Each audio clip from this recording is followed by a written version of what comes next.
Hello and welcome to this latest edition of Weather or Not. I'm meteorologist Brian Karstens. Boy, what a day. We have been busy in the Storm Center tracking a lot of weather. And obviously, we're going to lead off with some of these top stories that we're covering in the weather department today. Let me show you our Aberdeen camera from 8 o'clock this morning. 60-mile-an-hour winds. Snowfall rates have been coming in 2 inches an hour at times this morning. And it's just a true old-fashioned blizzard. And a lot of this kind of sprung up because of the wraparound around this area of low pressure. We talked last night about rain and thunderstorms for a while. Sounds like March, doesn't it? April weather, maybe February. But the weather pattern we've had this last few days, it's been in the 60s. I guess we really shouldn't be surprised that some of these things have erupted in our region. Now, Sioux Falls is not involved in any of those conversations about blizzard weather, but certainly for travelers today on I-29 north of Brookings, it is slick and slippery and just a lot of wind. And again, those blizzard headlines will remain in effect through the mid-afternoon, and then we'll kind of refocus back into southwest South Dakota with an emerging snow chance. And, we're going to kind of embrace that because as we look at the fire weather situation in southern KELOLAND and Custer, we've been dealing with problems. It's not good. It's too dry. So if we can put some snow on the ground, I really think that ultimately has a lot of good benefits to it. Be careful, though, because slippery travel will be part of the conversation for southwest South Dakota late tonight and tomorrow. And we'll be circling back around to that story here coming up. I do want to recap our peak wind gusts the last 24 hours. Man, a lot of wind overnight. 50 or close to that in Sioux Falls, 60-mile-an-hour wind gusts in Huron. And Aberdeen, during this blizzard, during the morning hours, has been gusting close to 60. So that is something you need to definitely consider here. And I know many of you have already had altered plans today because of the weather and how it is impacting our situation. There's that area of low pressure. It is spinning away across west central Minnesota. And right on the back side of that is where you can wrap around that snow and wind. And as we play out this animation, you'll see that low slowly drifting north of Minneapolis. And, of course, attendant to that is the worst of the weather. Then that secondary low is coming into eastern Wyoming and a warm front trailing from there. It's interesting today because Sioux Falls, we're still forecasting 50-degree weather today, even behind a storm system like that. But ultimately, it is warmer in Nebraska, but even there, the weather tomorrow will be changing quite a bit. I think there's going to be a good chance of a plowable snow band that's going to run from western Nebraska into portions of northwestern Iowa on Thursdays. So immediately for Sioux Falls, it's probably not going to be a huge issue, but we do expect that we are going to get some impacts from that system. Obviously, it's going to be kind of cool and blustery with some north winds, and ultimately we'll be following today's system and how that plays a role and how the next one comes around the corners. So kind of sounds like we're busy. Yeah, we've got a lot here in the show. We're going to be getting to our weekend forecast. We're going to be covering more about next week and, of course, everything else in the short term. Stay with us. You're watching Weather or Not.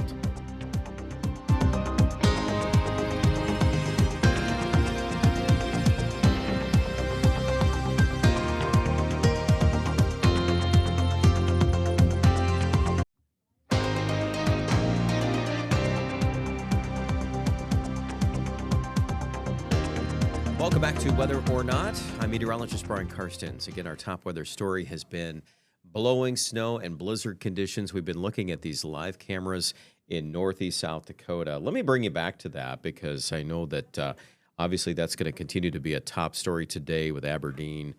Just tough to see, and the snow is beginning to pile up. It's been accumulating all morning long, so just continue to remember, roads are challenging. Obviously, blizzard warnings mean dangerous conditions, and we know whiteouts are no joke. You don't mess around with that, and obviously the conditions are pretty widespread. It's not just Aberdeen either.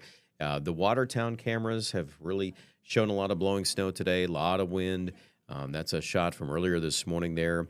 Uptown Watertown temperatures have been struggling as we go through the morning and into the afternoon. I do want to visit about the snow forecast because we've had to up some of these totals in the Northeast just simply because of the wraparound and the efficiency of the snow. And this low pressure center, typical early, I'd almost call it early spring like. Honestly, looking at this pattern, this is what we would normally think of in March, maybe late April or early April. You get a system like this with some thunder and lightning. I didn't even mention the fact that a thunderstorm traveled through Watertown last night. Watertown ended up, I think, with about 40 hundredths of rainfall, and our lightning tracker had, I think, around 200 lightning strikes. If we have time, I'll go back to that next segment here. We'll see if we can dig up some of the lightning numbers. But we are going to wrap up the day again with that snowfall there. Even Brookings County has had snow this morning. A lot of wind. Obviously, we've plastered that. Now, let's look at the snow forecast as we kind of switch gears and we look at southwest South Dakota, an area that does need moisture.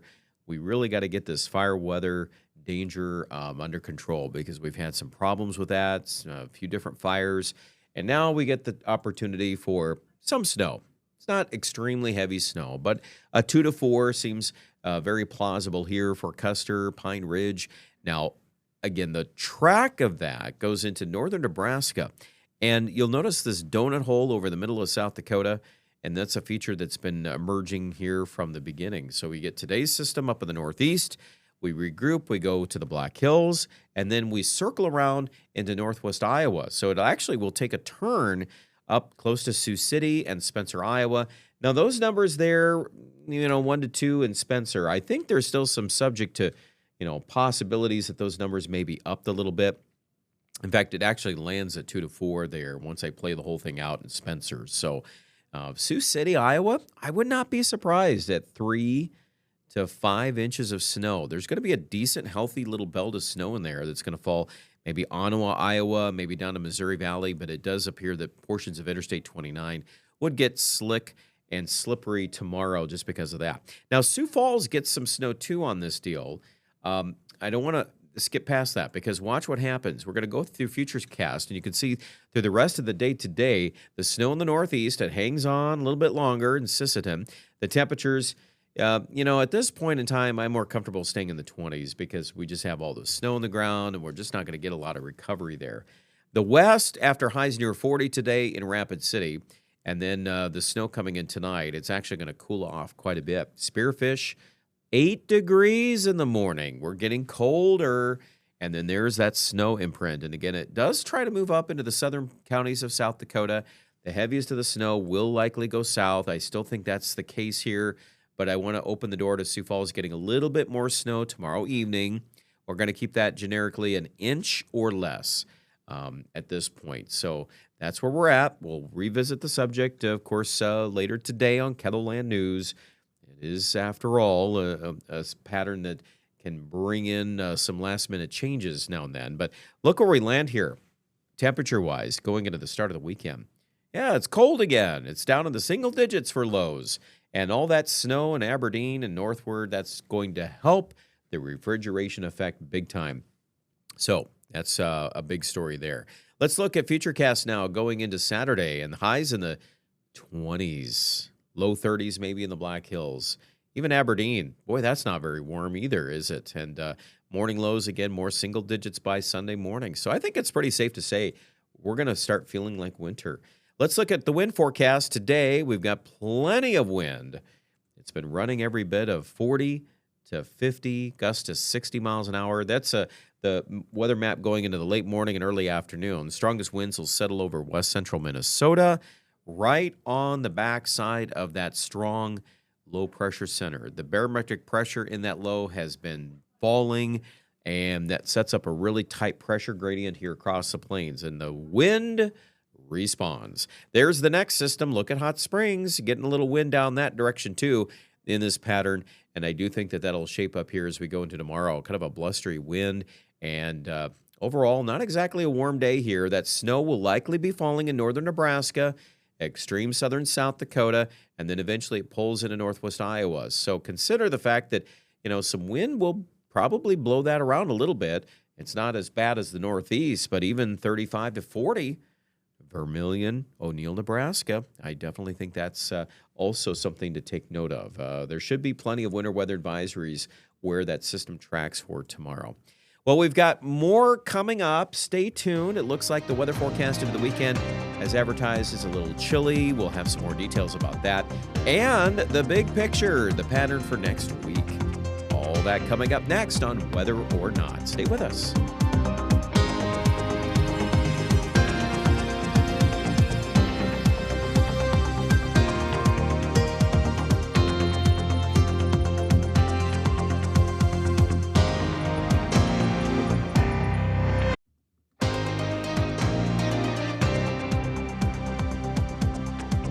All right, third segment of the program. Let's talk more about all of these weather subjects. We have our plate full today. We've been talking about blizzard weather in the Northeast. We're also talking about, of course, everything else happening with the wind, the effects of that. But let's not forget about yesterday. My goodness. I mean, the high was 65 in Sioux Falls, the warmest of the series of 60s. So we can't just go and move on from that. I got to at least spend a few minutes or a minute or two here on this whole subject. Spring-like weather, yes, it is coming to an end, at least temporarily, but we did manage to hit 70 in Yankton, 70 in Valentine, Nebraska. We were watching that cold front, too, last evening for some development of showers and thunderstorms, and by golly, we had those. If you missed this, too, this is a little bit of a replay on the radar. Look at the lightning tracker, a belt of lightning from south of Huron through Kingsbury County, and then it ended up jetting right up into Watertown. I left those lightning strikes on there as the total number. That's not bad for February. What, between 200 and 300 lightning strikes? All of those cloud to ground. Some of those, in fact, many of those were positively charged. Remember what we talked about yesterday on KELOLAND this morning? A lot of times those are discharges from ice crystal structures in the clouds, and a lot of times those are more powerful. They tend to be, at least. But at any rate, yeah, and then, of course, all the snow. Look at all the blue there wrapping around now as the rain exits. And just a classic old-fashioned low-pressure center and, doing its job. By the way, the Watertown rain report came in at 40 hundredths of rain. Sioux Falls could use 40 hundredths of rain because look at this. We've got this headline today. It's another story I need to address because we have a fire weather warning that's interchangeable with red flag warning. When you hear the two, they basically mean the same thing here. And ultimately, drawing the lines there from Chamberlain eastward on Interstate 90 all the way past Worthington and then south into the state of Iowa and northeast Nebraska. In my mind, it's a little hard, and I'm sure you as well, thinking about, okay, we got a blizzard in Aberdeen near Watertown, and then we've got that just to the south. But really, you look at the temperatures today, close to 50 or better, especially toward Yankton, and it's so dry and it's so windy today. That's why we have the fire weather warning. So don't dismiss this one bit. It is a big thing, and fires have been a problem. We've talked about some fires out toward Freeman in our news this morning, and yeah, nobody wants to be on that list here covering fires. So let's hopefully get through today, and then things will reset tomorrow. Here's kind of the setup again as we recap the stories. That low-pressure center there across central Minnesota exiting, and now here we go, the next one coming up from the southwest. And we do think that will be, again, the player tomorrow. This all feeds into this weather pattern. And I know this is a map that, or at least a topic that we'll try to expand on in our last segment of the show, because I do want to kind of get into how we're going to wrap up February, get into March. But I think Scott has had this tug of war graphic on a few different times. And, you see the cold. There it is, the footprint of below normal temperatures for our weekend. You got to remember, now the normal high is in the low 30s in Sioux Falls. So if we stay in the 20s, that's enough. It doesn't have to be bitterly cold to be a little bit below average. And so that's how we kind of plant things into early next week. However, look at that. There's another surge of mild weather. That gets us into the middle of next week. That could easily be 40-degree temperatures. I would not hesitate one bit at that. Might surprise us. We might get back in the 50s again. And then, you know what? The end of the month, we kind of sit here with the colder air to the north. And March is always one of the most interesting months because of the back and forth. And I already see that playing out the beginning of the month here. You've got some milder air trying to wrestle back, and then maybe the brewings of some more cold. And normally that's the recipe, if you will, for some of these interesting topics that we get into during the winter months. All right, well, coming up, we're going to take one last look at the weather. I've got some new information on some of these models that we're looking at for next week, and I think that you're going to find that conversation kind of interesting too. Stay with us. You are watching Whether or Not, and we will be right back.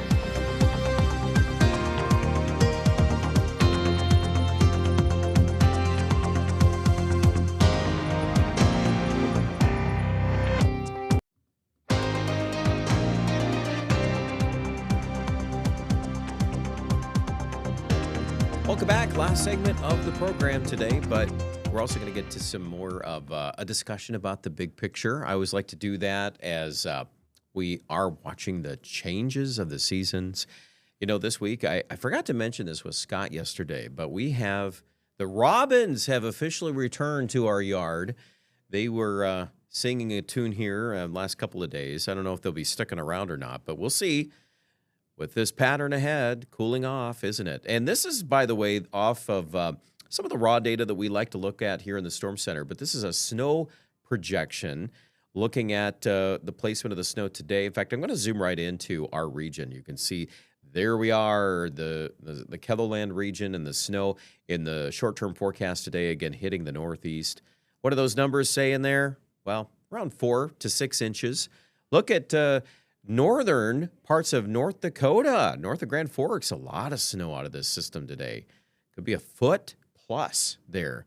Then you've got tomorrow. Now, this is interesting because there is a little bit of this waffling back and forth. You notice this snow tomorrow in the panhandle of Nebraska, extending into central Nebraska. What I'm going to do here is I'm going to switch the model data set. We're going to go from what was last night's data to an early run this morning. And I want you to notice how Sioux Falls, okay, let's zoom back in. Notice that. Yep, it produces about an inch of snow in Sioux Falls. And if you take it for face value, it's it's even more than that. 4.2 is the number out of Sioux City, Iowa. So there is room for our southeast counties to pick up some snow tomorrow into early on Friday, okay? That's kind of the setup there. Now, let's zoom back out here for a moment, okay? So as we look at the rest of this forecast, this takes us into next week, and do we add anything more to this? Well, there are some things maybe after the 1st of March, but ultimately, if you watch our temperature forecast getting into, well, even the end of our 7-day, look at this. I'm going to go backwards here. There's our weekend. Do you see the cold? That's all of that blue and the greens. Those are departures from average. And by the way, fresh snow cover, that's a great way to add some extra freeze to the air. And the frozen ground, obviously, is going to aid in all these temperatures being a little bit below normal. Okay, so that's going to be our trend. But see this?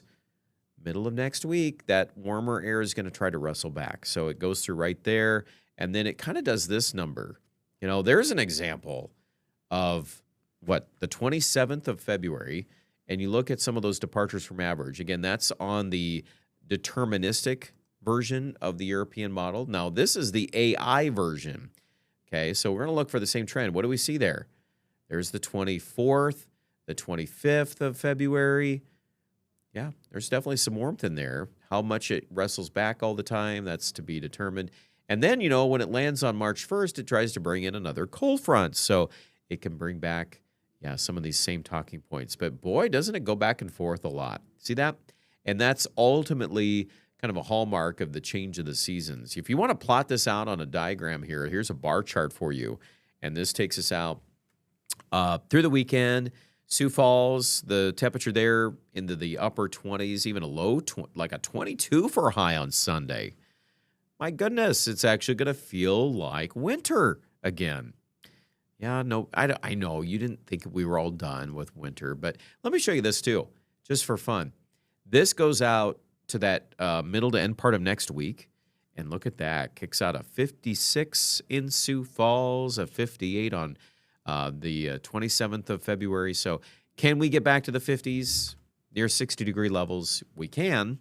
It's not impossible, but it also gets more tricky because you've got a lot of these fluctuations. This bar chart goes up and down. You get into the 1st of March, you get a cold front.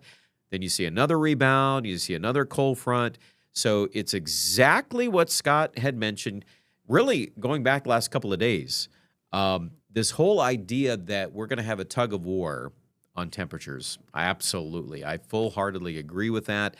And that makes individual day forecasting when you go out 10 or 15 days kind of tough. We can give you a general picture of that. I think I would just anticipate, it's just going to be a rhythm of ups and downs. And probably at the end of the day, when you end up averaging all that out, then, you'll probably end up still probably above average for this time of the year. As far as precipitation goes, and I know as many of you are kind of wondering about that, there's a lot of ways we can kind of stack up the moisture picture here. This view, what I'd like to do for this segment here is to go over to our AI products just a little bit, okay? So when I click on this, what we can do is a cumulative precipitation. So the bottom of the chart, that's 0. This up here is about 1 inch of precipitation. So if you look out in the calendar all the way out to the end of this chart that goes out to the 6th of March, a lot of these lines end up picking up a little steam there toward the end. Maybe a little bit better way to look at this too. There's the snow product.